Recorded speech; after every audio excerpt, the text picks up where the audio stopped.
boa noite, seja bem-vindo. E estamos mesmo de parabéns, vamos no nosso 14º programa. Uau!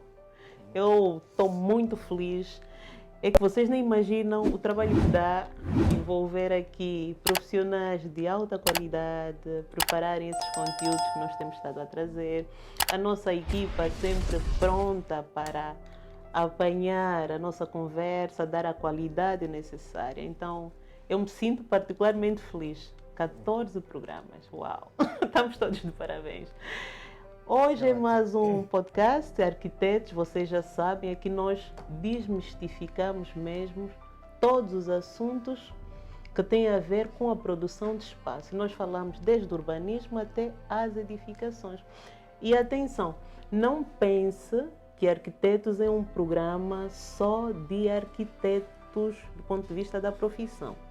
É de todos aqueles que intervêm na produção de espaços. Arquitetos, engenheiros, técnicos, estudantes que estão a preparar-se para darem a sua contribuição. Portanto, nós temos aqui vários intervenientes e é com muito prazer que eu estou aqui. Eu sou Jamila Kassoma, nos acompanhe por mais ou menos uma hora numa conversa que vai ser mais uma aula para mim, porque para mim todos os convidados, que aliás são todos especiais, todos, porque cedem o seu precioso tempo para formá-lo e informá-lo. Então é um prazer com que nós fazemos esse trabalho. E vou dar as boas-vindas. A nossa convidada vai ser a terceira senhora no programa. E quando se trata de senhoras, eu levanto mesmo a bandeira, porque as senhoras são especiais, sem dúvida. A nossa convidada de hoje é a arquiteta Maria João. Eu acho que ela dispensa apresentações, porque já vimos diversas entrevistas, não são chocantes, mas são bombásticas, né? São entrevistas bombásticas. A última, inclusive, passou, penso que o mês passado, arquiteta, que rolou ali muita tinta, contribuiu para muitas reflexões. Então, eu acho que se vocês colocarem ali no Google e colocarem arquiteta Maria João Teles Grilo, vocês vão ver quem é. Sim. E dou-lhe as boas-vindas. Agradeço, arquiteta. É sempre um prazer ter-te aqui, também estar contigo. Claro. Gostaria de poder estar mais vezes. Mas infelizmente claro, às vezes as agendas não permitem. Porque claro, é sempre uma oportunidade de aprender mais. Portanto, eu vou colocar, antes de entrarmos no nosso tema, arquiteta, eu gostaria de fazer aquela questão que é padrão para todos que vêm aqui. Como é que se fez arquiteta? Como é que se faz arquiteta? De onde é que veio esse sonho, essa paixão? Porque muitos dos nossos convidados dizem que foram parar a arquitetura, a engenharia, a construção civil por acidente. É o seu caso? Não, acidente não é, de todo. Uau. Não, de maneira nenhuma. O meu pai, eu falo muitas vezes do meu pai, que é um dos homens que projetou a Leba. Projetar não é a mesma coisa que construir. Atenção, as empresas de construção só executam o que os engenheiros ou os arquitetos fazem. Às vezes há uma grande confusão nisso. Uau. E não tem nada a ver. Portanto, quando se diz projetar é desenhar e pensar, e as construtoras executam o que nós desenhamos e pensamos. E já agora queremos saber o nome do pai, para João que Teles Grilo, João fique na história. É muito fácil, é mesmo. Eu sou Maria João, ele é João. Era. O xará, portanto. Não, e realmente há uma interação muito grande, porque o meu pai era uma pessoa que pintava também, além das coisas que escrevia, era uma pessoa muito plural, em termos artísticos, né? Pintava extraordinariamente bem a aguarela, desenhava extraordinariamente bem e tudo isso. Portanto, a minha relação com ele era muito forte, sempre foi. E, portanto, esta ligação com as artes é muito forte, né? Também em termos familiares. E, na altura, eu queria ir para uma coisa destas. Ele disse-me, foi também muito discutido com ele, porque era uma pessoa com quem eu refletia imensas coisas e sempre lhe pedi opinião. Sempre tínhamos uma relação muito, muito forte, muito amiga. E ele disse-me, porquê que tu não, porque eu estava nestas coisas, das artes e tal, ele disse, mas porquê que tu não vais para a arquitetura, porque tu tens uma veia artística muito forte, mas ao mesmo tempo a arquitetura também é uma coisa muito técnica, gostas imenso de matemáticas e de geometria descritiva. Eu acho que a arquitetura pode ser a tua conjugação entre estas coisas todas que tu gostas, porque eu tenho este defeito, eu acho, que eu gosto de muitas coisas, não gosto só da arquitetura. E pronto, e foi assim, e foi de facto, eu disse, não, realmente é verdade, e tivemos a refletir sobre isso, e pronto, e a opção foi essa.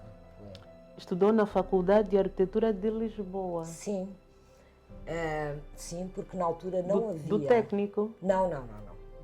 Era nas Belas Artes? Era Belas Artes. Então somos filhas da mesma mãe. Exatamente, Belas Artes. Porque eu, no meu caso, estudei na Ajuda já. Já. Que é portanto, nasceu dali das Belas Artes, claro. Né? No fundo. Eu ainda fiz ali no Convento de São Francisco, onde estava também pintura, escultura, design, o que era ótimo, porque eu acho que, curiosamente, eu defendo que a Faculdade de Arquitetura deveria estar no mesmo corpo físico que estas outras artes, não é? Porque é uma interação muito, muito vantajosa. Conversar com pintores, escultores, com pessoas que pensam... Ou seja, aguça ao lado criativo do arquiteto. Sim, redimensiona também, não é? Porque uma pessoa precisa estar sempre a rever e a redimensionar. E foi, nesse aspecto, era ótimo. Eu tenho aqui o currículo da arquiteta, bem, se eu ler todo o currículo... Acabou-se a hora. Acabou-se a hora, mas vou ver aqui algumas coisas muito interessantes que a arquiteta fez.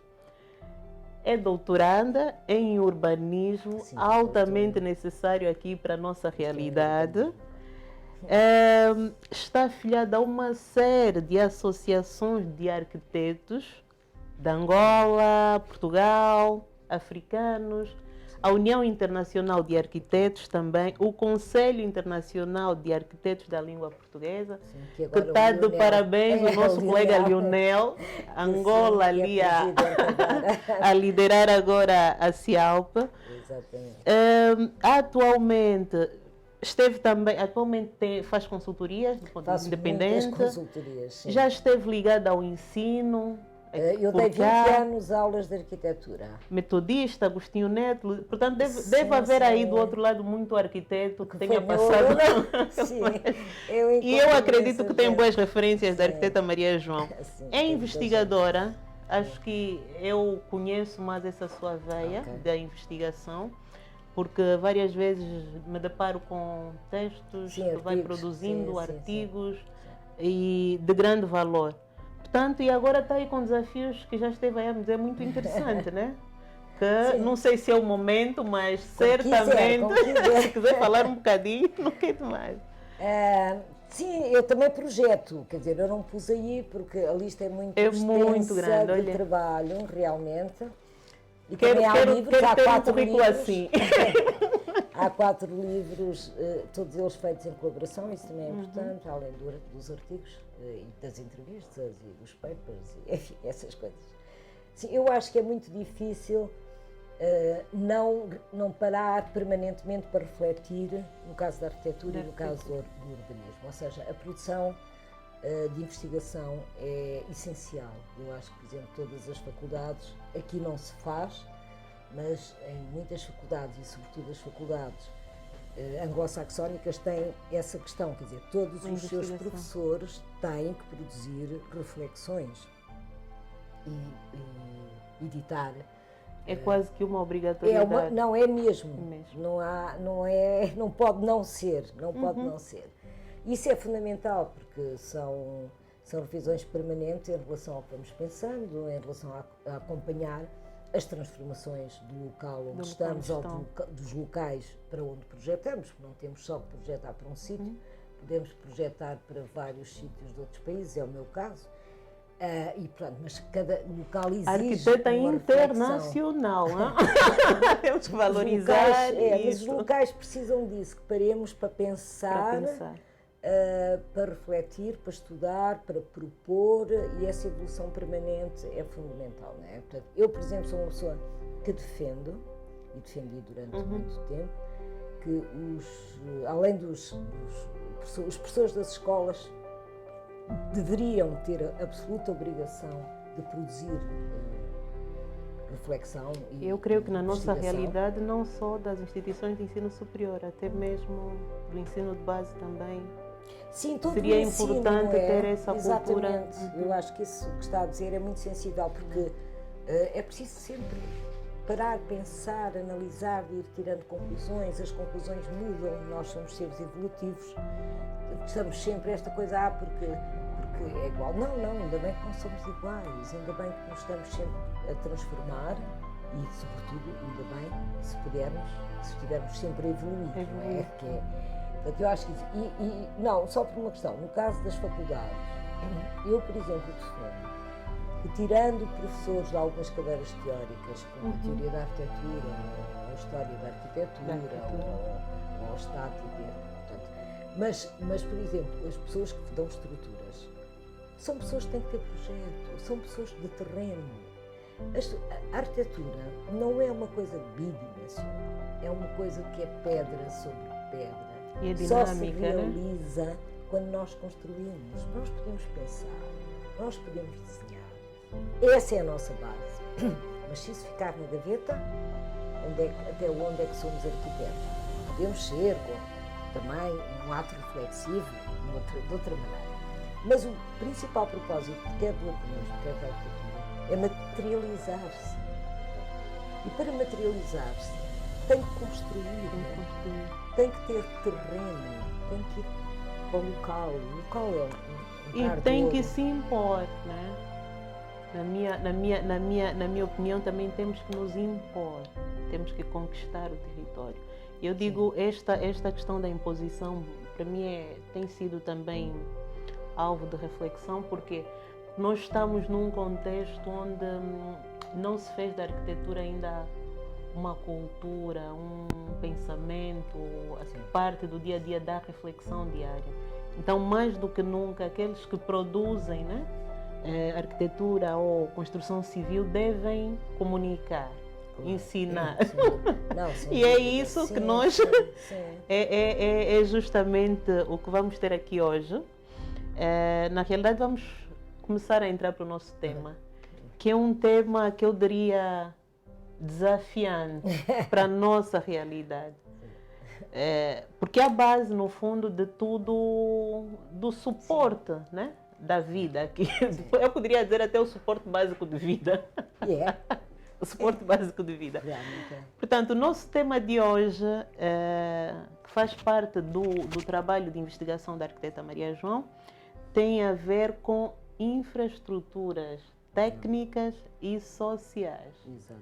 Imagino quem está aí do outro lado a perguntar, mas que treta é esse? Que essas senhoras estão aí a conspirar e querem mais uma vez fundir as nossas lamparinas. Mas vai perceber com a arquiteta Maria João que na realidade não é um bicho de 7 cabeças. Não. Se calhar diariamente você usa essas tais infraestruturas, dão suporte à sua vida, no fundo, fazem o nosso dia a dia.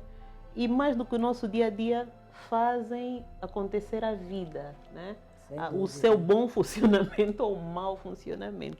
A arquiteta Maria João quer fazer ali uma breve introdução para os nossos espectadores perceberem bem do que nós estamos a falar. O que é uma coisa, o que é outra coisa. Claro. Começar já aqui a pôr os pontos nos is, né? Sim, com licença. O que é infraestrutura técnica? O que é que nós, arquitetos e engenheiros, chamamos de infraestrutura técnica? Tem a ver com as redes. A cidade é uma rede, a vários níveis, não é? No caso da chamada infraestrutura, é uma rede subterrânea, na maior parte das vezes, não só, mas na maior parte das vezes é uma rede subterrânea que tem a ver com as coisas essenciais que precisamos para viver, não é? Chamada água, luz, esgoto, e agora há outras, há as tecnologias, não é? Que são extremamente importantes, as redes de cabo das televisões, das internets, tudo isso. Há outras maneiras, também há outras maneiras. que não são só subterrâneas, mas muitas delas também são, mas a grande parte, a grande infraestrutura com que uma cidade é suportada é subterrânea, não é? Portanto, as tubagens... Eu diria que há aqui um negativo. Esta cidade, a superfície visível, mas depois... E há a parte invisível. Há a parte invisível, Exato. que no fundo é o que a arquiteta E é a parte fundamental, quer dizer, é essencial, porque aliás o visível e o invisível, se nós formos para uma análise mais filosófica, em todos nós, até pessoas, cidades, etc., a dimensão do que é visível e do que não é visível da nossa existência é muito grande, não é? E tem toda a nossa alma, é uma dimensão invisível que se traduz de uma maneira muito forte nas nossas vidas, no nosso comportamento. Esta infraestrutura técnica, estas tubagens todas, estas canalizações, passagens elétricas, etc., são a parte do que consideramos em arquitetura e em engenharia a tal infraestrutura técnica. Depois há outra parte, que é a parte humana, ou seja, como é que nós, como pessoas, a quem isto serve, não é?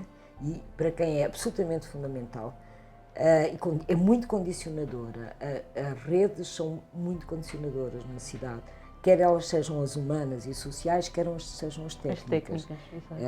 O funcionamento das cidades depende basicamente disso. Sem isso é muito complicado viver. Aliás, vemos, quer dizer, nós temos milhares de problemas com a água, com a luz, com os esgotos, e vemos o quão complicado e tão grave isso se traduz, não é? A vários níveis, porque quando isso não existe, ou quando isso é deficitário, que é o nosso caso, toda a vida se altera, toda a expressão da vida se altera, não é? Todos os funcionamentos e sobretudo quando consideramos a questão da cidade, da concentração de pessoas. Sim, bem, claro.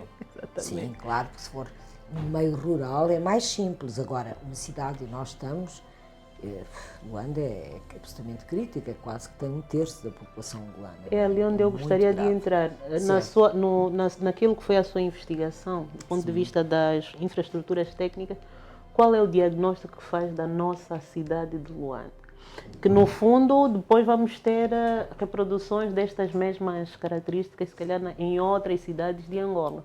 Mas pronto, certo. Luanda é a capital, é o nosso contexto, é o nosso dia a dia, então é sobre ela que acho que vale a pena também pensar. Sim, o local, como estávamos no início, como a Djamila frisou, a contextualização do sítio onde estamos, a análise do sítio, a reflexão sobre o local é essencial sempre, porque tudo muda de uns sítios para os outros, as características. Luanda é o maior laboratório deste país, penso eu, não é? Para o melhor e para o pior, é o nosso laboratório. É o nosso laboratório. Maior. Embora eu tenho uma profunda ligação às províncias, eu não sou de Luanda, estou sempre a dizer, eu sou do Lubango, adoro as cidades na gíria diz as sulanas, né? Bom. Embora é centro, né? Mas não, lá é todos. Sul. Tudo sulanos. Eu sou muito orgulhosa do meu sul. Do sul também muito orgulhosa, adoro. Mas pronto, apesar de tudo, este é um laboratório fundamental. A situação tem vindo a melhorar, né, em termos da eletricidade e da água, do esgoto. A situação é absolutamente dramática. O mais grave destas 3 áreas é esgoto. É horrível. A situação é absolutamente dramática, mesmo. Em alguns casos inexistentes, não é? Não, a questão é isso. Quer dizer, nós vamos tendo 2 realidades. Aqui o casco urbano, que existia alguma coisa e começa a arrebentar, começa a degradar-se. Depois vamos ter toda a expansão que houve da cidade, esse crescimento descontrolado, que as infraestruturas não tiveram a mesma dinâmica, não acompanharam, claro, né? Continuam a não acompanhar. Continuam a não acompanhar. Porque, não, portanto, água e esgoto são os mais críticos da cidade e a eletricidade melhorou bastante, mas água e esgoto continuam a ser áreas muito, muito críticas. E água e esgoto são essenciais porque envolvem até mais do que não ter eletricidade condiciona absolutamente a palavra-chave de um país que se chama desenvolvimento. Desenvolvimento, sim. Sem eletricidade e sem água, não vale a pena andarmos aqui a fingir que temos uns projetos muito grandes e muito bonitos e muito megalómanos e não sei o quê, se não tivermos asseguradas estas questões sem as quais não se vive. Ou seja, o saneamento básico. Não se vive. O tão falado saneamento. Exatamente, não vale a pena, quer dizer, é tudo um floreado, que se insiste no floreado. Mas sejamos muito concretos, quer dizer, nós temos que ter estas coisas de base, porque senão é a saúde pública que está em causa.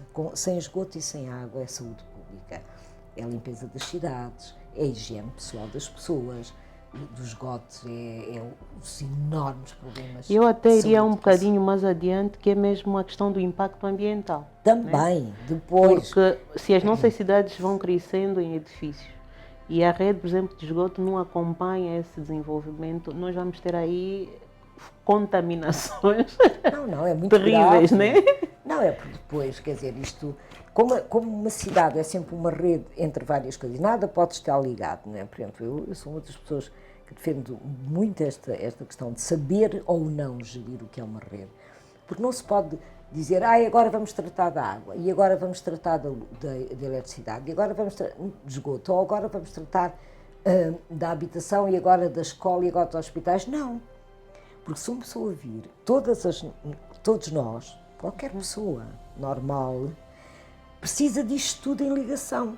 Lava a cara, acende a luz, vai ao quarto de banho, precisa de uma rede de escoamento sanitário, depois sai dali, precisa de uma bata lavada, é preciso que haja água para ter lavado a bata e para ter passado a bata para ir para a escola.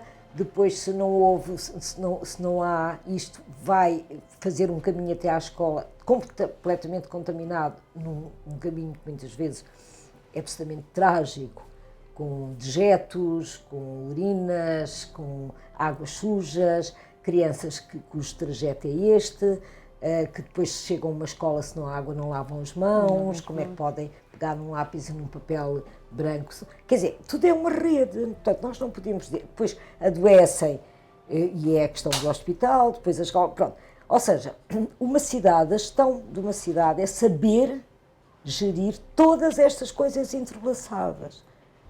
E como vemos, é multidisciplinar. Muito Ou seja, muito os setores têm que interagir, têm que se complementar, têm que atender às sugestões uns dos outros. É um profundo diálogo, no fundo, uma rede é um diálogo, em que essa multidisciplinaridade de que está a falar é essencial.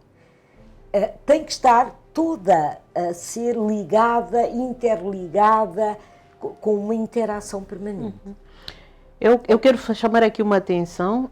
Se forem ver o programa anterior, nós falamos sobre os bairros informais.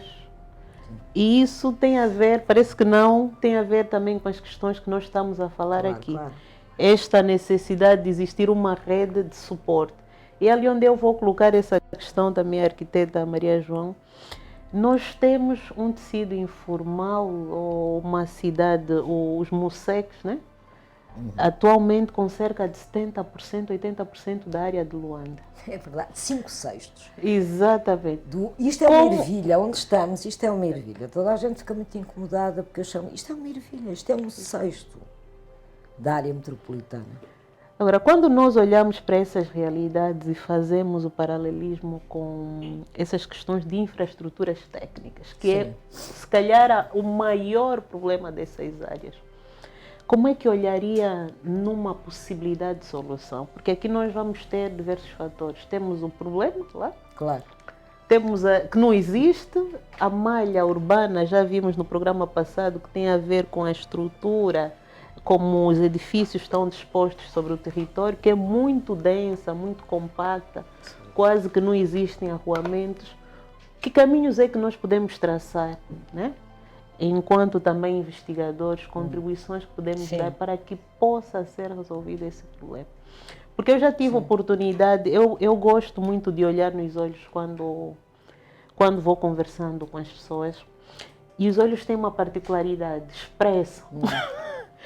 E das vezes que eu abordo com Espelhos da alma, não é? sim, administradores ou gestores do território, do ponto de Sim. vista da administração pública, eu às vezes sinto o medo, porque é uma dimensão tão grande que a dada altura aquela sensação não, como é que não vou conseguir ou não vamos conseguir resolver isso?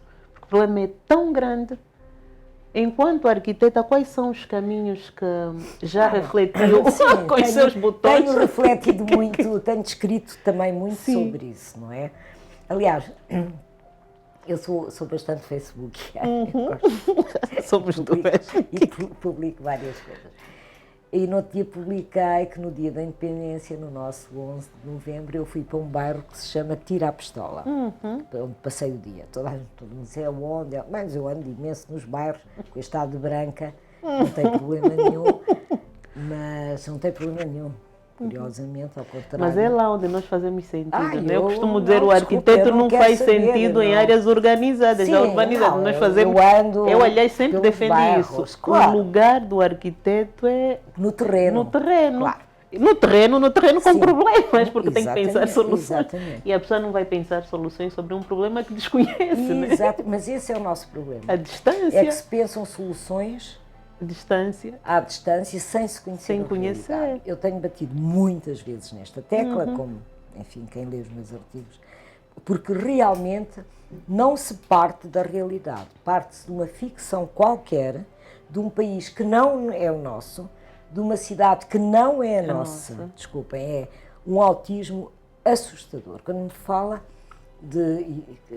desta questão dos gestores, não, eu não sei se as pessoas tiram realmente os pés do ar-condicionado e da cidade consolidada para ir a estes bairros, porque se fossem, ou estaríamos perante uma desumanidade, uma desumanidade cruel, cruel, porque há que chamar as coisas pelos nomes, a situação é absolutamente dramática.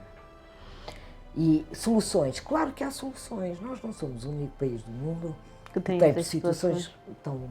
Brasil, esta, o Brasil, Nigéria, a América Latina toda, tem alguns países da Europa, Portugal em menor escala, sim, mas vai tendo menor. alguma não, coisa, não é por causa de Lisboa. Sim, mas não é. Não. Mas pronto, não se compara, mas vão tendo aí alguns territórios. Mas eu penso que nós, Exato. a Europa é o único continente, se queiramos, quer não, a Europa é o único continente social, de facto, quer dizer, todos os países têm problemas e os países europeus têm problemas, não há vida sem problemas. Mas ao pé da África, ao pé da América Latina, ao pé da América Latina, Ásia, assim não se compara. Estamos aqui anos de luz em relação... do Brasil. Não, anos de luz sobre a questão realmente da dignidade humana. De termos assegurado esta questão. É o único continente que assegura, de facto, a escola gratuita, a saúde gratuita, as condições mínimas de vida, de subsídios, de apoios à pobreza, enfim, há muitos apoios, apoios, é incomparável a situação. É de facto um continente muito particular. Pode-se gostar, não gostar, mas não é uma questão de gostar ou não, é uma avaliação técnica e sobre isso são cidades muito, muito resolvidas, apesar de tudo. No nosso caso, as soluções, não é? Partindo para a questão da solução. Eu gostava de voltar só um bocadinho atrás, eu vou dar sugestões sobre hipóteses, mas queria para as sugestões, gostava de abordar uma Depois coisa... sintetizá-las no final, se calhar, não é? Não, e a história, porque ainda não falámos do que é a infraestrutura humana. Eu ia chegar ali. A Mas pronto, infraestrutura social. vamos por aí primeiro então. Como quiser, diga como é que prefere... Na realidade, podemos fazer uma abordagem síntese, por exemplo, da problemática das infraestruturas técnicas nessas áreas. Ok. Depois vamos entrar pelas sociais, porque também tem o mesmo problema, né? E no final podemos então aqui reunir aquilo que são soluções, exemplos que já viu, coisas que já refletiu. Sim, exatamente. Programas em que já trabalhei. Que já trabalhou, sim. A questão há um problema com a infraestrutura que é preciso encarar também de frente, como todas, só se resolvem coisas quando, como diz a Djamila, se vai para o terreno, se trabalha, se sabe quais são as condições, que sobre aquelas condições, quais são as hipóteses de agir, verdadeiramente agir, não é? sobre o território. E pronto, eu acho que... primeiro penso que não está cadastrado, começamos por aí. Não, cadastro. O cadastro é uma coisa essencial, nós não temos cadastro, da mesma maneira que não temos estatística credível, não é? Portanto, eu não posso ir buscar, de cada vez que preciso de estatística, ir ao Banco Mundial. Quer dizer, tudo bem, não é assim que se fazem as coisas, não é? Nós temos que ir fazendo uma avaliação sistemática, a todos os níveis, de como é que é, quantos são, de que maneira é que é, tudo isso, para quem trabalha, para quem faz investigação, para quem trabalha, mesmo sem ser só para os investigadores, é essencial, porque as pessoas não podem atuar se não atuarem sobre dados concretos, sobre realidades, sobre análises. Se isso não existir, é uma ficção. E nós trabalhamos sobre a ficção. Aliás, é o que nós fazemos quando vamos ao médico, né? Ele primeiro faz a análise, o diagnóstico de tudo, o que é que se passa, e aí mas aqui, aplica... Não, nós não temos... É um drama para ter estatística, é um drama para ter informação de trabalho. Não existe, não se quer fazer. Também atenção, não se quer fazer. Porque realmente talvez as pessoas não queiram ter noção do dramático que é este país do ponto de vista urbano, não é? E enquanto não tivermos essa coragem, a vida pede-nos coragem, como dizia o Guimarães Rosa. Sem coragem não vamos a sítio nenhum, não é? Sem trabalhar sobre o que é real não vamos a sítio nenhum. Porque não então fica por exemplo, essa perspectiva da estatística é de facto uma realidade. Todos os dados. E sobretudo, às vezes, quando trabalhamos até com parceiros internacionais, nos solicitam, olha, queremos o dado sobre essa realidade. Que é normal. O que é normal. A estatística é a base. Olha, então, há aqui uma dificuldade e se calhar aqui as próprias instituições podem ser envolvidas nesse processo. Como é que acha que podia-se combater essa questão? Trabalhando. Há uma palavra essencial na vida, dizer trabalhar e investigar. Não há país que se faça sem investigação. Não há desenvolvimento que se faça sem investigação. Isso é uma base fundamental. E a questão é, queremos andar a esconder e pôr debaixo do tapete a nossa realidade? Ou queremos ter a coragem de assumir que ela é muito dura, que ela é extremamente difícil, mas nós temos que começar por algum lado e temos que trabalhar. Temos que começar e existem soluções. Existem soluções. A prova disso é o que se anda a fazer aí um bocadinho por todo o mundo, para realidades semelhantes, em que há o conhecimento. O Brasil fez muito trabalho de reabilitação de favelas, o México também. Com resultados bons, Argentina. México é muito então, bom, é possível, eu gostaria, e aliás esse é o objetivo do nosso podcast, para além de formar e informá-lo, é mostrar caminhos e mostrar exemplos, mostrar sugestões e que é possível melhorar. Claro. Mas vamos pegar um bocadinho naquela questão das infraestruturas sociais. Pronto. Que é para ficar. Não, a questão é esta, ainda voltando à infraestrutura técnica. E voltando à estatística.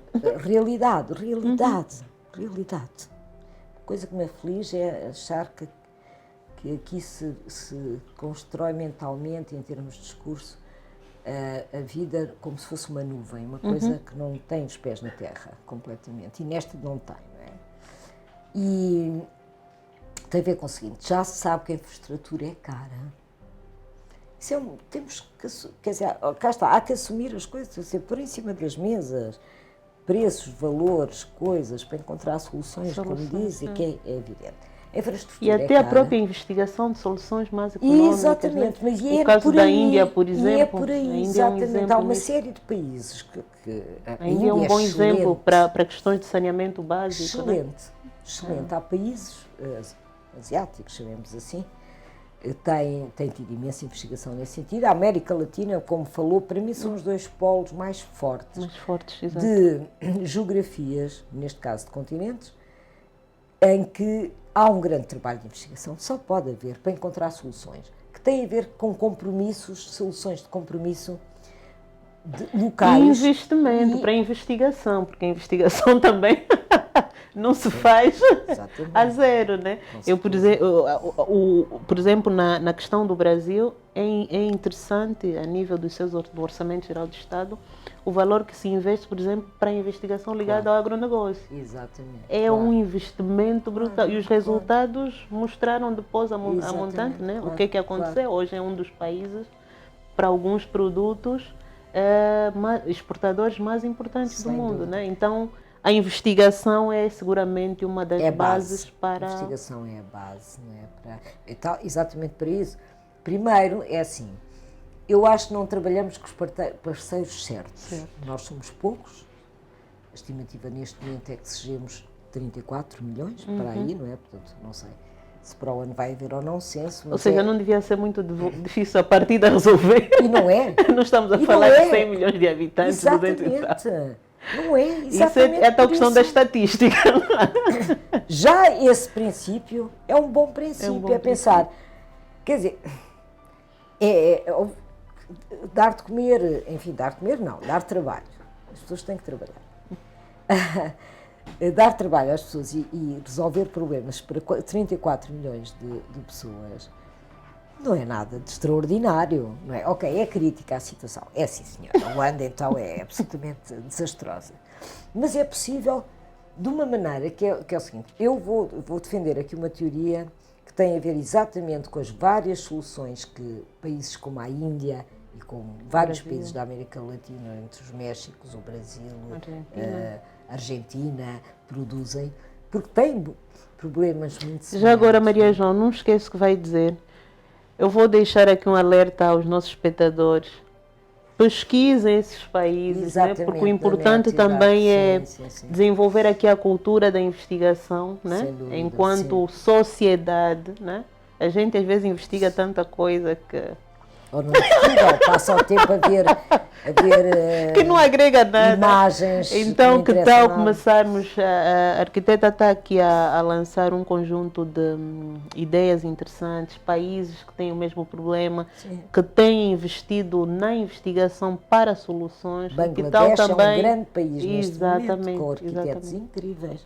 Também temos arquitetos africanos. A África do Sul é um país absolutamente pensante e extraordinário. Que exploramos muito mal.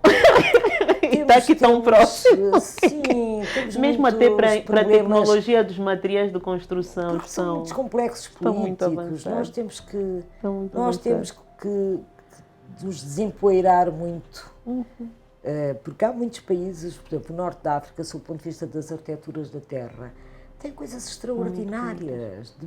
Belíssimas arquiteturas, assim, super bem pensadas, todas feitas em abril. Já houve um programa que falamos sobre essa situação. Quer dizer, vai lá ver o que é que torres de vidro exposto, quer dizer, assim, parecem fornos onde se assam porquinhos, não é? Como diz o povo chama-lhe micro-ondas, eu acho de uma inteligência imensa. Para quê? Quer dizer, para quê? É porque brilha, então somos tão complexados, precisamos só de brilhos ou precisamos de confortos de vários géneros? Nós temos que começar a pensar as coisas de outra maneira. E temos países que fazem coisas... Temos o Botsuana. O Botsuana tem exemplos extraordinários de arquitetura. A África do Sul é brilhante a fazer coisas e a pensar, é um grande lugar pensante. Temos o norte. Ou seja, nós temos estado a falar da América Latina fora, mas mesmo cá a nível da África... Temos muitos bons exemplos. Temos excelentes exemplos. Para se calhar promover talvez a interação, promover a cooperação com esses países, no domínio também da arquitetura e do urbanismo, como estamos aqui a ver, né? Tecnológico também. De materiais também, de construção. Exatamente. As experiências desses países, os resultados desses países, o que resultou, não resultou, e que possamos aplicar aqui. Não é? Portanto, eu acho que nesse aspecto, os nossos parceiros, e eu aliás, nesta última entrevista que dei, falava nisso, os nossos parceiros devem ser parceiros que tenham realidades, quer sociais, quer urbanas, semelhantes às nossas, e que, portanto, tenham experiência disso, com quem nós vamos dialogar, perceber como é que é, ajudar-nos uns aos outros em relação a como resolver as coisas. Eu acho que os nossos parceiros não são certos. A China é um desastre, na minha opinião. Pode ser muito barata, mas o barato sempre saiu caro, não é? Saiu caro. Até porque não é barato, porque é uma linha de crédito que é paga a peso de ouro, com juros exorbitantes. Portanto, quer dizer, porque, não sei, eu sou bastante crítica porque se instituiu com a cooperação chinesa uma má qualidade, inacreditável. Inacreditável. Não estou a dizer que a China não tenha, porque é um Até gigante. porque, e não só, eu particularmente já estive na China e tem soluções muito boas. Olha, tem, com certeza. aqui o que a arquiteta diz mas é vamos as importar soluções que são aplicadas cá. Porque isto que está a dizer, por exemplo, eu várias vezes me questionei, mas então vai-se a Pequim, Xangai, entre outras cidades da China, encontra-se coisas excelentes, claro. coisas excelentes do ponto de vista da arquitetura, tecnologia. Sim, sem dúvida. Mas na nossa realidade... Mas nós estamos a importar o restolho, não é? Nós estamos a importar o restolho, quer dizer, é absolutamente crítico, e chega disto, na minha opinião, não é? Porque não merecemos. Ou ali exigir que se faça com a mesma qualidade que lá. Construído pelos chineses é horrível, miserável, medíocre, tudo feio, tudo mau, tudo mal acabado, tudo mal construído, tudo muito kitsch, tudo muito... É tão básico, é que é tudo tão assustadoramente básico. O senhor diz, mas nós matámos Cristo para merecer isto, quer dizer, porque é que temos que viver com coisas construídas desta maneira? Porque é que não pode ser bom? Porque é que não pode ser decente? Como existe lá. Como existe em todos os sítios onde as pessoas optam por uma palavra que se chama qualidade. Porque é que tem que ser isto? E pensar que isto não é mais barato que outras coisas. Arquiteta, só este tema, para não fugirmos ainda, falta as infraestruturas sociais. É verdade. Provavelmente teremos aqui, vamos trazer esse tema ao debate, como garantir que os nossos parceiros façam em Angola com a mesma qualidade que se faz lá fiscalizando. Fora. Isto vai ser importante termos aqui um programa só a abordar isso. Fiscalizando. Porque aí vamos falar de questões de normas, fiscalização, regras, qualidade dos contratos. Qualidades dos contratos, fiscalização, leis a cumprir, regiões, regulamentos. Isso ali vai dar um programa. Vai dar um programa e se calhar vamos chamá-la mesmo. Porque é importante nós abordarmos essas questões que dizem respeito a todos nós. São as nossas cidades, nós queremos que elas durem, que sejam cidades que durem e que tenham a qualidade. Porque o que nós estamos a assistir hoje no mundo é uma evolução muito rápida, né? E há que garantir que as infraestruturas e edificações que nós construímos hoje sobrevivam a essa rapidez, a essa transformação, né? Mas, e as infraestruturas sociais? Só queria acrescentar àquilo que disse, que é fundamental, que é assim, é preciso que durem, mas é preciso que sejam boas. E decentes. Eu, vendo pela experiência, eu agora estive no Dundo, não é? Portanto, nós as duas somos pessoas que gostamos de andar por aí, no terreno, a saber exatamente o que é que se passa e como. E é uma coisa, quer dizer, é um desastre, quer dizer, chama-se hotéis de 4 estrelas a coisas impensáveis construídas pelos chineses, quer dizer, é tudo impensável, assim, mas porquê? Mas porquê que nós temos, mas não, a sério, porquê? É que isto não é mais barato, e essa é que é a equação. Primeiro é com o empréstimo que se paga a peso de ouro. Portanto, não há aqui, ninguém nos está a dar nada, ninguém dá nada a ninguém, pronto. É a regra do mundo. Mas porquê isto? Porquê que este miserabilismo? Tudo tem, quer dizer, quando se põe mosaicos em salas de teatro onde nunca se pode pôr, que é a lei do mosaico, é aquela coisa mais elementar. Por favor, para tudo, quer dizer, onde já ninguém sabe que é uma sala de espetáculos. Não, quer dizer, só...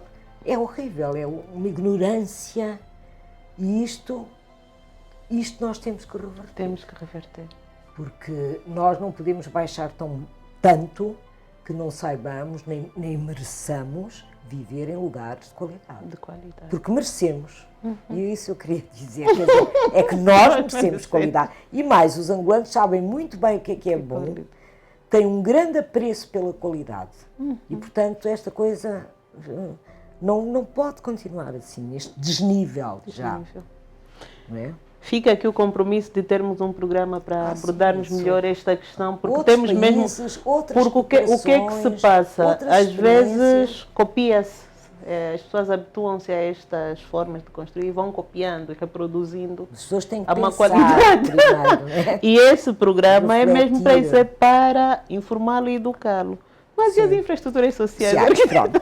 Não, as infraestruturas sociais é o nosso suporte. É o nosso suporte. Neste momento. E eu isso acho uma coisa pela qual eu tenho uma enorme estima.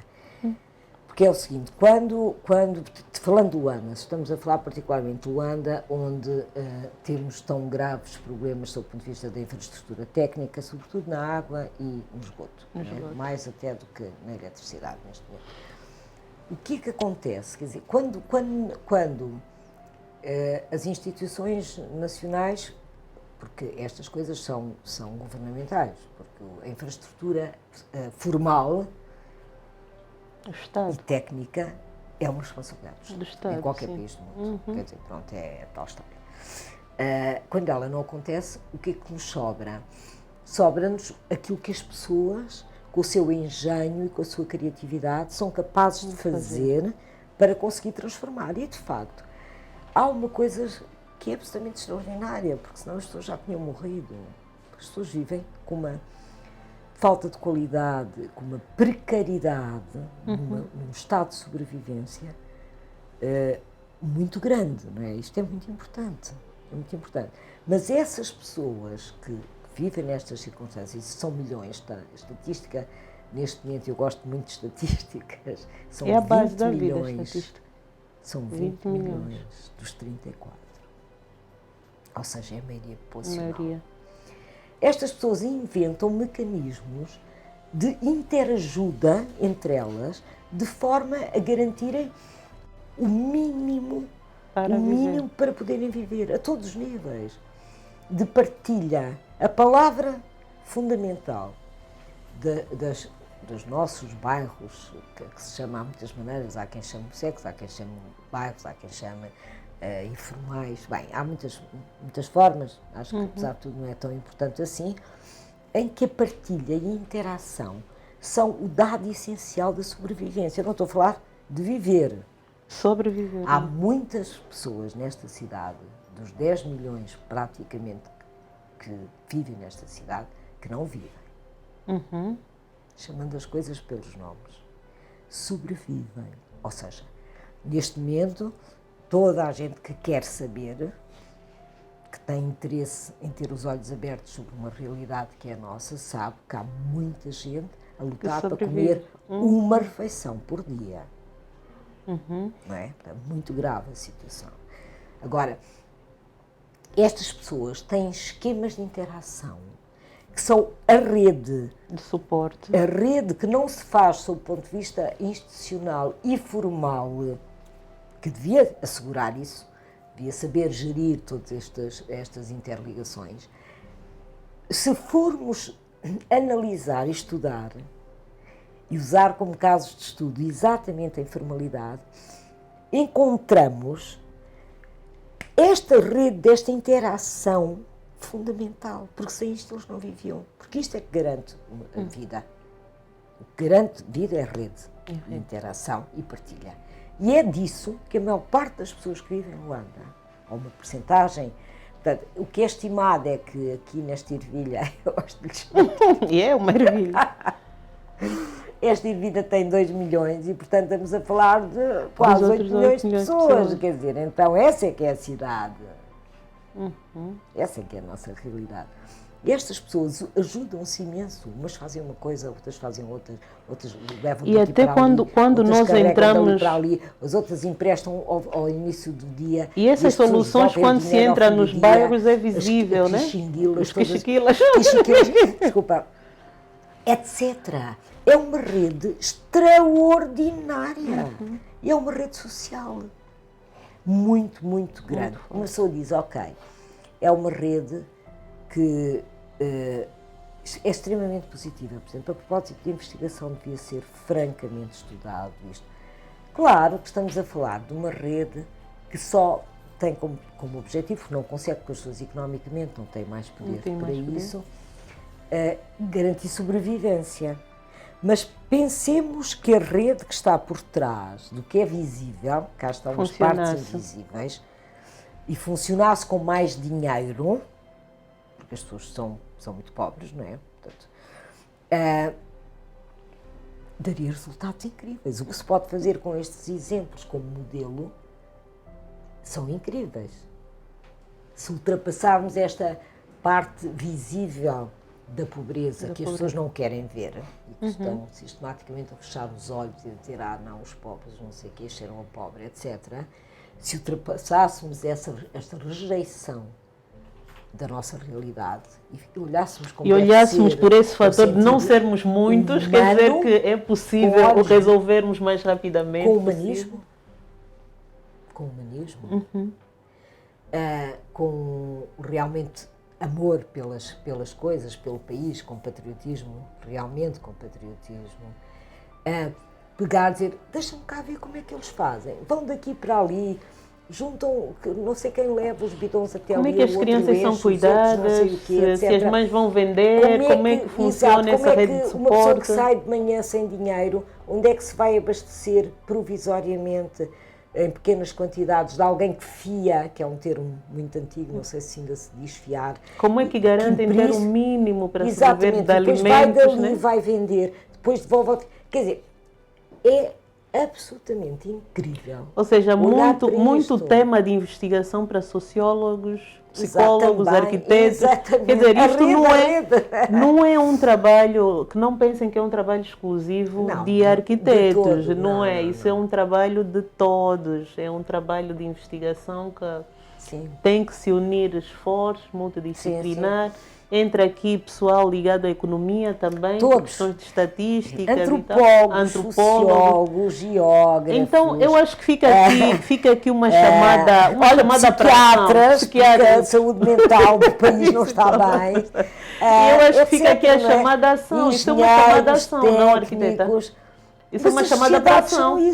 É uma chamada para ação, absolutamente. Então, fica aqui uma chamada para ação. Sem dúvida. Atenção, o objetivo não é assustá-lo, não. É uma chamada à ação, né? Para olharmos com olhos de ver aquilo que se passa com o nosso país e também procurarmos nós todos, não só arquitetos, soluções. Quer dizer que qualquer um que nos esteja a ver pode, com os seus botões, ativar aqui o cérebro e pensar, bem, como é que existe um bairro ao meu lado, como é que essas pessoas vivem? Como é que eu posso contribuir? Que soluções? Um problema terrível. Mas já existe, nesse aspecto, Maria João, já existe pessoas que sim. Porque eu tenho, sabe que maiores, houve momentos que eu, em particular, disse, será que é uma esperança para a humanidade e tal?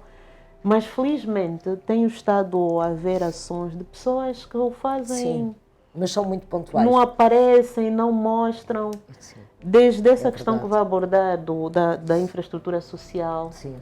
Empresas que, do ponto de vista da sua responsabilidade social, criam projetos, financiam. Por exemplo, estou-me a lembrar, não quero fazer a publicidade, tem empresas que, a propósito da publicidade, estamos a precisar, mas há empresas que, inclusive, desenvolvem projetos voltados para as mulheres ungueiras, para as mulheres para a educação. Quer dizer que não estamos aqui a dizer que não se façam coisas. Quer dizer que existe muita coisa que é feita. Mais. E sobretudo do ponto de vista governamental, acho que aí a questão que temos estado a bater na tecla e em outros programas também, a qualidade das nossas políticas públicas, né?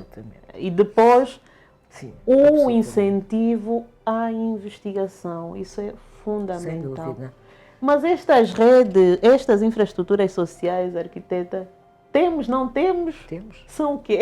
Sim, temos.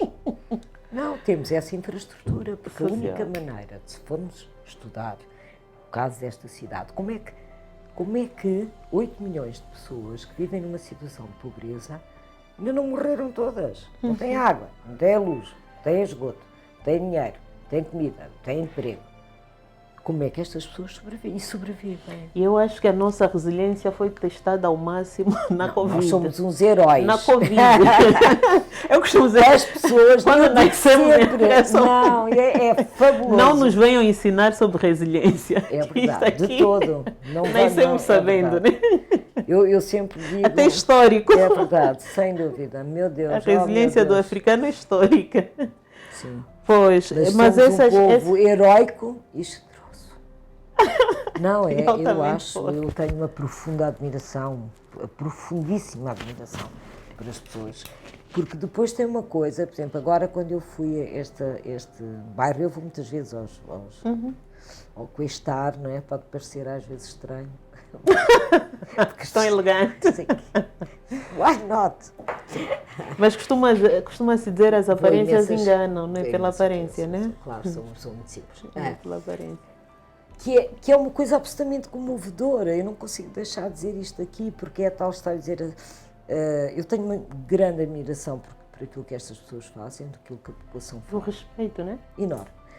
E depois uma pessoa chega lá. É evidente que quando vou, não vou sozinha. Também não... Como é óbvio. Não vou dizer que vou sozinha, vou sempre com alguém do bairro. E um parente, um amigo, essa é sempre a estratégia. Claro, tem que haver estratégias. Exato.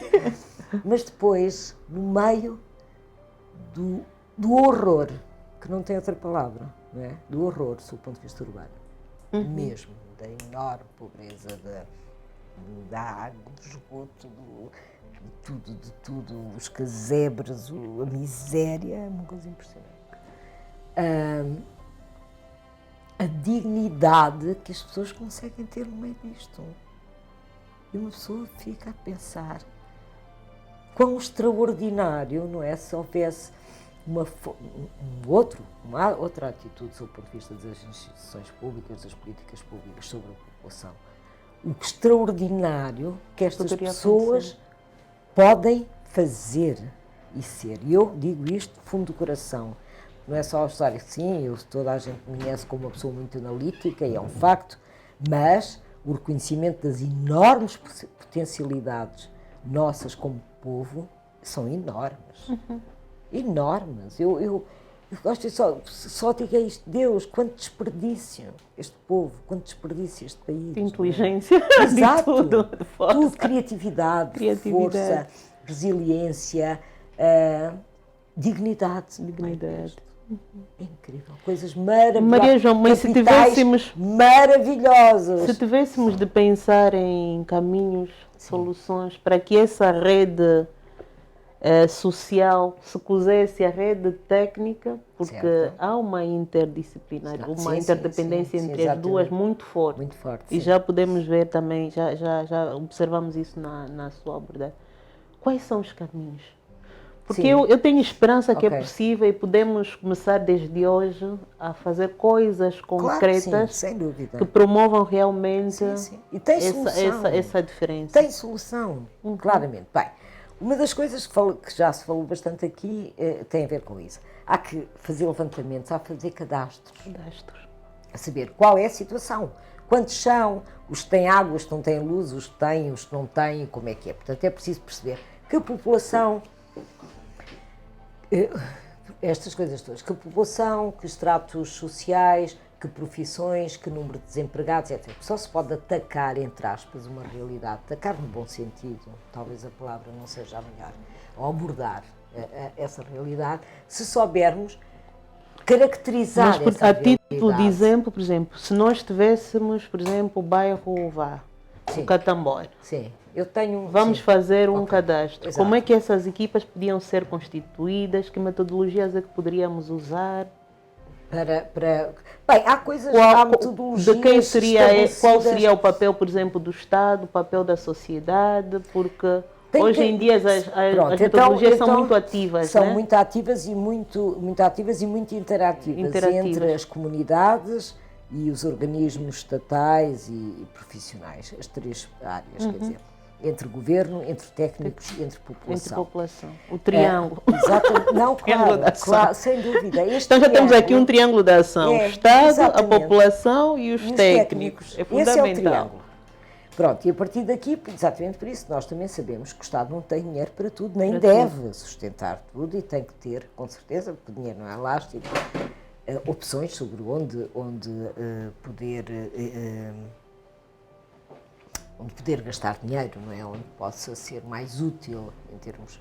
Pronto, neste triângulo é exatamente isso, quer dizer, o Estado fazer uma pequena equipe técnica, muito pequena, porque cá está, há que reduzir, saber onde é que são buscar os recursos, em que primeiro dá formação a esses técnicos escolhidos pelo governo, e tem-se que ter sempre representantes institucionais, naturalmente, não é preciso muita gente, não é que nada disto precisa de muita gente, que arranjam um conjunto de técnicos com alguma experiência e formação nesta área, que a primeira coisa que vai fazer é formar, é ir aos bairros e capacitar as pessoas. Uma espécie de brigada. Exatamente. E ali, se calhar, importante tirar partido das comissões, que às vezes já existe essa rede social que falou, exato, que já existe dentro dos bairros. Ou as igrejas, as escolas, o que houver ali. É primeiro saber o que há, não é? Para poder ver o que é que dentro dos bairros pode ser parceiro.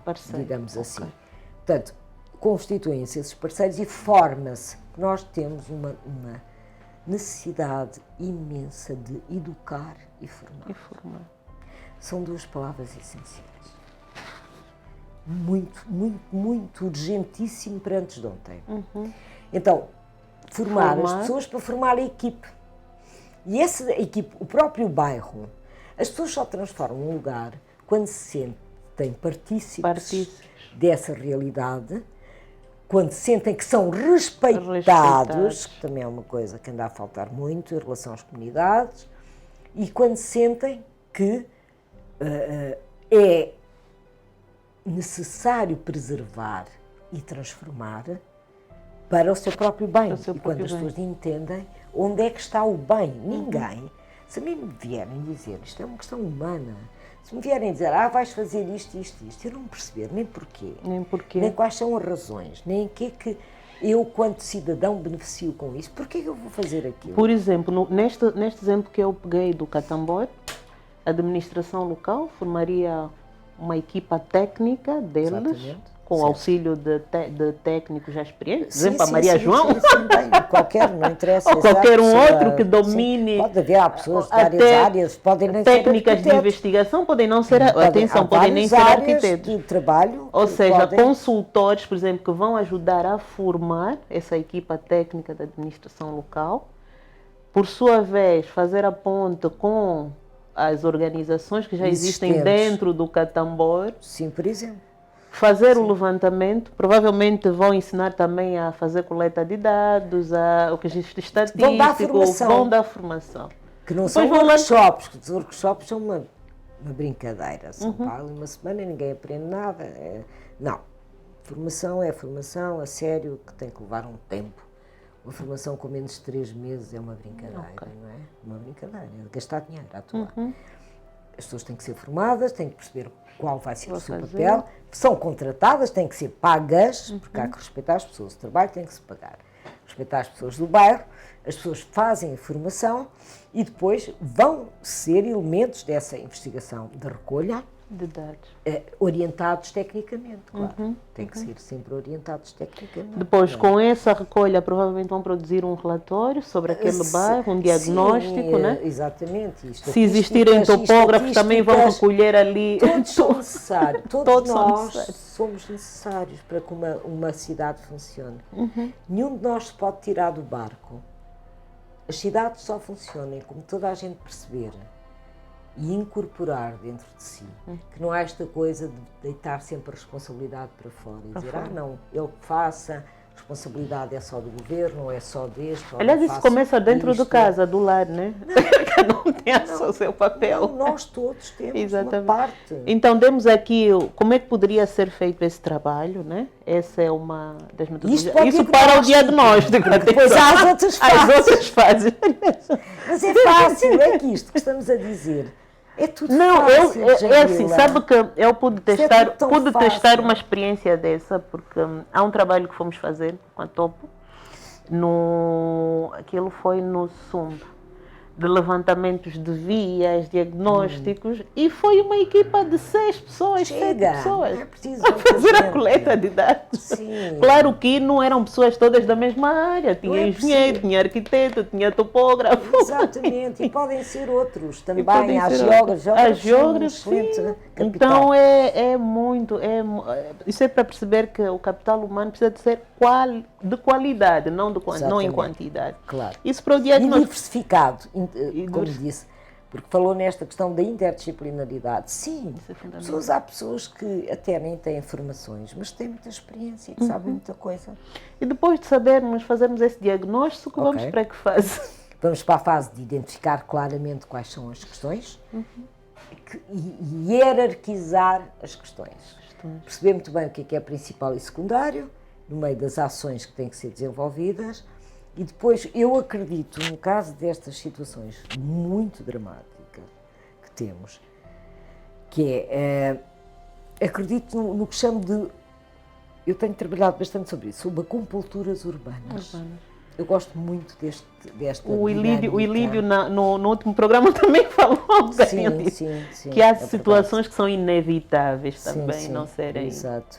Não, é saber, Yeah. ok, isto é muito dramático, é como uma emergência num hospital, não é? Portanto, a situação... Nós vivemos em emergência social há muitos anos e temos que assumir isso. É que nós temos que assumir que a nossa situação de cidadãos é de emergência social. Então, fica aqui a chamada, vamos trabalhar, precisamos Claro, agir. isso. E já vimos aqui que o problema existe, há soluções e a solução às vezes está dentro do problema. Eu gosto muito desta filosofia. Sem dúvida. Em vez de sairmos aí à procura da solução não, está não, dentro do tá. problema. E, Exatamente. em particular, olhando agora para aquelas soluções mais técnicas, vezes é que o próprio bairro promove soluções. Muitas. Vezes é que o próprio bairro... Não, podem não ser visíveis como soluções, porque elas só são desenvolvidas até um nível muito baixo da sobrevivência. Mas é só por isso, porque a qualidade, enquanto mecanismo de ação urbana, é muito bom. Agora, claro, É uma solução que depois, do ponto de vista da ciência, pode ser melhorado o conceito. Então, dali pode ser melhorado, pode ser utilizado, pode ser sofisticado, pode ser se tornar mais erudito, mais elaborado, tudo isso, claro. Aliás, isso só a título de exemplos, fala-se muito de soluções que hoje nós usamos. Por exemplo, essa questão do pagamento via telefone, que surgiu de um contexto, de uma realidade social crítica, né? Em que as pessoas não havia segurança para ir a um multicaixa e tal. E alguém ali no meio daquela confusão pensou, bem, se temos esse problema, que solução é que podemos dar? Exatamente. Quer dizer que o cidadão que vive nesta área pode ser altamente importante para ajudar a pensar a solução, porque ele vive aquele problema diariamente. Eu tenho convicção sobre isso, Jamila. Eu acho que vou lançar já aqui o desafio, estaremos disponíveis, né? Para contribuir, tem colegas disponíveis, tem arquitetos, engenheiros, sociólogos, outras áreas que seguramente ao verem o nosso programa podem dizer, eu estou disposto a modificar a cara do... Eu queria só dar um exemplo, a propósito disso que a Jamila está a dizer, e nós estamos aqui numa daquelas belas conversas, um belo ping-pong, em que uma vai acrescentando coisas. Isto é que são diálogos, quando aprendemos sempre com os outros, é muito bom. Mas, por exemplo, há uma coisa muito curiosa, que é, por exemplo, se os miúdos são muito bons nisto, em tecnologias, não é? E nós somos um país de meninos, não é? A idade média Quer dizer que tem muita tem muita massa crítica importante. E eles a mexerem com todas estas coisas tecnológicas, como todos os meninos. Eu, aliás, estou a explorar, entre aspas, o meu sobrinho de 17 anos. Exatamente. Não, é ótimo, eles são sempre, eles percebem tudo, vão lá logo tudo, não sei o quê. Bem, é excelente, faz parte. Então, é muito curioso porque uma das coisas que tem sido usada, sob o ponto de vista urbano, isto para falar em soluções de como é que depois, então e depois, não é? Porque há sempre um depois, não é? E, portanto, isto tem uma quantidade de coisas para fazer, uma ação que precisava de ser identificada. Começamos por aqui, o diagnóstico. Nas acupunturas da ação há aquilo que se chama uma injeção de energia urbana em determinados lugares absolutamente críticos da cidade. Se estivermos no bairro, do bairro. Que precisam é como uma emergência, quer dizer, é como um doente que vai para uma emergência do hospital e que precisa primeiro, por exemplo, de levar oxigênio e depois é que vai ser intubado ou depois é que se lhe vai dar, administrar um teste qualquer ou depois, pronto, mas há uma sequência, não é? Há uma sequência nas situações de emergência que a cidade também tem, porque um corpo urbano, de maneira que nós dizemos, é um corpo vital, é um corpo feito de pessoas, de situações que nos envolvem. Tem muitas relações com a medicina e com a biologia. E com a biologia, sim. O corpo urbano. Depois ok, temos que começar por aqui. Eu agora não vou dizer o quê, porque eu não estou a estudar um caso concreto e é preciso estudar. Cada realidade é uma realidade diferente, que não tem que Mas vamos supor que é um território que esteja, por exemplo, numa linha d'água, tem problemas de inundações, é compacto, não tem nada das redes técnicas, pronto, só existe lá com a precariedade, por exemplo, que mencionou. Sim. A título de exemplo, né? Vamos partir dessa base. Sim.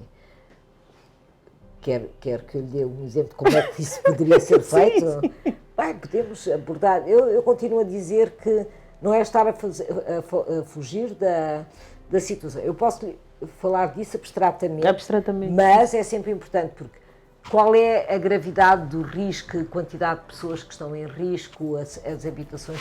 A primeira coisa a fazer em relação a essas pessoas é que há que criar paralelamente a uma educação. Eu acho que não se pode nunca transformar nada sob o ponto de vista urbano se não se educar as pessoas. Se não as formarmos e se elas não forem também agentes dessa transformação e dessa mudança, não é? Portanto, isso é paralelo. Há uma série, da mesma maneira que um programa macroeconómico ou macro-urbano de grandes programas industriais, por exemplo, ou de infraestrutura, são sempre acompanhados por microprogramas que têm outra escala, não é? Portanto, ou seja, tem que se trabalhar em várias escalas simultaneamente, porque eu não posso esperar 10 anos, por isso é que eu não acredito em planos diretores, como toda a gente sabe, de um grande projeto que vai acontecer daqui a não sei quanto tempo, não sei quê, e não fazer nada paralelamente a outras escalas de desenvolvimento que vão criando soluções, encontrando soluções para que a vida aconteça com mais qualidade. Mas neste caso, a primeira coisa a fazer é, se está em risco, tem que sair dali. Pronto, isto é a primeira coisa. Se está em risco, tem que sair dali. E quando nós falamos disso, é mesmo risco de vida. Claro, no caso de estarmos numa situação como a que me está a dizer, sim, é as pessoas têm que sair dali. Portanto, para sair dali é preciso que elas possam ser realojadas provisoriamente noutro sítio, até que se encontrem as soluções a médio prazo. E esse realojamento também não é só pegar e levar. Não. Também obedece a outras metodologias. Metodologias. Na hora aí está. Acho que vamos fazer um programa. Vou deixar aqui a nota sobre esse tema. Metodologias para realojamento. Sim, exatamente. Não, porque, por exemplo, o que acontece é que elas têm que se participar. Há uma série de coisas. O Shegurin Ben é um dos homens, dos arquitetos que tem programas, trabalha com a ONU. Eu gosto imenso do trabalho dele. E ele desenvolveu ao longo da vida, e tem excelentes projetos, é um excelente arquiteto, uma série de soluções provisórias exatamente para realojamento de emergência, não é? Que tem a ver com serem feitas em bambu, neste caso, série de coisas feitas em bambu, coisas económicas, sustentáveis, em termos de materiais, rápidas de execução, mas pensadas, não é uma coisa horrorosa, tipo um paralelo, uma tenda, tira lá tudo. Nem uma coisa, com uma janelinha e uma porta para toda a gente morrer de calor e de mosquitos. Não. Podem-se fazer estes programas, e ele fez. Recomendo vivamente este arquiteto, que é o Shegurin Ben, que ele tem grandes programas, mas são programas, cá está, em que se agarra na população, se agarra nos técnicos, se agarra em algumas soluções que já estão pensadas e desenvolvidas arquitetonicamente falando, e em conjunto vai toda a gente trabalhar. E toda a gente vai trabalhar numa fase intermédia de realojamento, em que o que é que se usa? Sob o ponto de vista elétrico, usam-se as fotovoltaicas, coisas, ou mesmo os reservatórios de água elevados, ou seja, cria-se ali um suporte de vida básico. Exato, as fossas secas, portanto, há uma série de soluções que asseguram dignidade, que é muito importante. Todas estas coisas e depois, mas com a população, as pessoas trabalham, as pessoas têm que trabalhar na construção da sua própria casa, embora informadas pela equipe técnica de como é que se faz. Aprender a saber fazer. A arquiteta está a explicar, eu já estou a visualizar a fazermos isto aí. Por exemplo, o Lubito, a Catumbela, tem situações de alto risco. E aqui temos situações. Mas ali é o nível de criticidade para mim ali. Sim, porque depois, na época das chuvas, a desagregação de matérias, leva a casa, leva tudo. Ravinas que nós estamos Exatamente. a ser sujeitos a um Então já estou a ver um de desafio retificação. destes de pensar soluções para aquelas realidades. Mas não é só que cá está. Quando há soluções, e há sempre soluções. Felizmente, se é um problema, há uma solução. Se não há solução é porque não é um problema, né? Exatamente, é isso mesmo, é isso. Mas as pessoas têm que ser envolvidas, as pessoas têm que ser responsabilizadas, mas não é responsabilizada seco. Não, quer dizer, não posso dar responsabilidade a uma pessoa a quem não ensinei nada. Não posso dizer, agora és responsável por isto. Não podes ser responsável, como dizer a uma criança que não é que tem que ir que agora vai cuidar da casa. Exatamente. Quer dizer, primeiro ensina, primeiro forma, e depois, agora, és responsável por isto. Isto é importante. Formar e responsabilizar. E perceber... Por exemplo, no caso... Todos somos participantes, ninguém está de fora no meio disto tudo. Isso é caminhar juntos, né? Isso é não deixar ninguém para trás. Porque aqui o que eu acho que é muito gritante é uma cultura estranha que se desenvolveu de nunca ninguém é responsável. Nunca ninguém é responsável. Nunca ninguém é responsável. Estrutural. A culpa é do outro. Os outros, até um texto dos outros. A culpa é do estrangeiro, a culpa é do governo, a culpa é do vizinho, a culpa é de não sei quem, a culpa é de... Mas não é das pessoas. A responsabilidade está sempre a sacudir. A responsabilidade anda sempre a solta.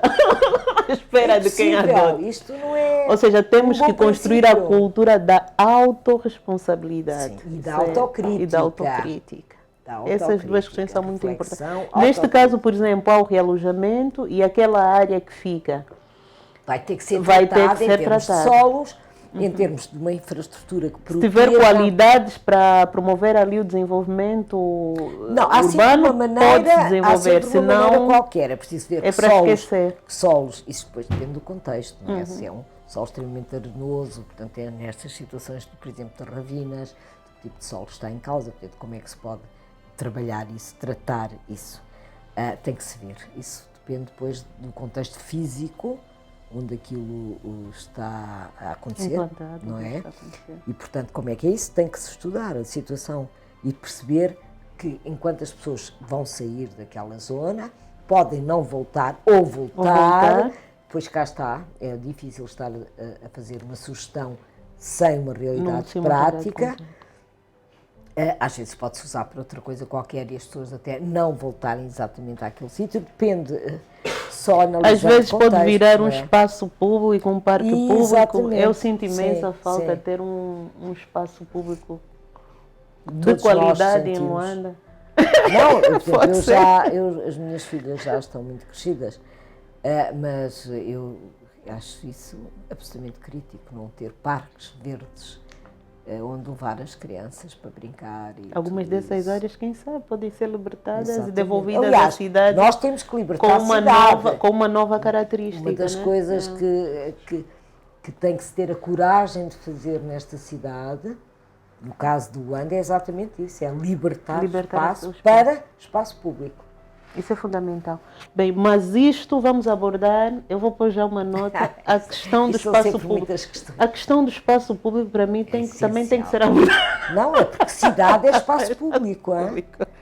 Não podemos continuar assim, privado. a circular assim de um lado para o outro, pois com níveis de estresse elevadíssimos, sem um parque para ir namorar, para ir simplesmente ficar de barriga para o ar a ver se há estrelas, se há sol. Epá, não podemos. Espaços de lazer, arquiteta, espaços culturais. Últimas considerações, para não fazermos 2 horas do programa. Claro, bem, eu sempre falo muito, não é? Já somos 2. Mas é muito fácil, nestes temas, acaba por ser muito fácil ganhar balança. Diga-me. O que é que gostaria de acrescentar e de forma pedagógica aqui para quem nos ouve? Falamos aqui de questões muito sérias, questões sensíveis mesmo, né? Eu gostaria que fizesse aqui o seu balanço final, ou a sua síntese, de questões que acha importante dentro desta temática que devemos abordar. Sim. Síntese. Bem, então é assim, não há cidade sem parcerias, sem interação de governo, comunidade e técnicos.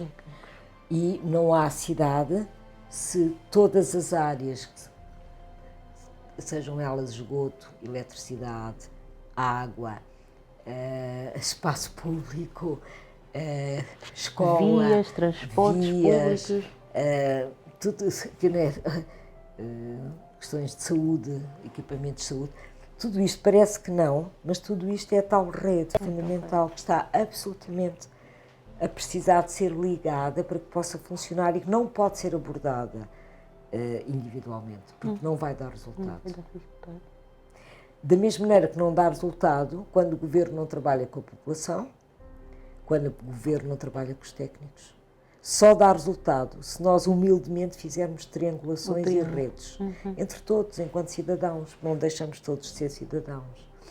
Portanto, ou seja, é perceber que é preciso investigar, é preciso recolher dados, é preciso partir da realidade e não de uma ficção, para encarar o que temos e saber que há sempre a tal solução, é sempre possível transformar e que somos todos responsáveis por ela. E que entre a tal infraestrutura técnica da qual o governo é responsável e a infraestrutura humana e social da qual as comunidades nos bairros sabem fazer de uma maneira que ainda é muito primária e muito sobrevivente, é um facto, mas podem ser educados para extrapolar aquela experiência criativa, que é bastante criativa, porque se não fosse criativa já tinham todos morrido, para uma experiência em que aquela base é essencial, feita de uma maneira melhor, mais sofisticada, mais informada, e esta interação de que aprendemos todos com todos e que precisamos todos de todos para fazer uma cidade de todos para todos, é a base. Eu vou agradecer à arquiteta, muitíssimo obrigada. Obrigada eu. Como já perceberam, este é um tema que não se esgota por aqui. Eu espero vir a ter aqui especialistas para falarem, por exemplo, das grandes infraestruturas, como é que elas devem ser. Portanto, nós aqui falamos muito geral. Sim, claro. E abordamos em particular as áreas degradadas e tal, né?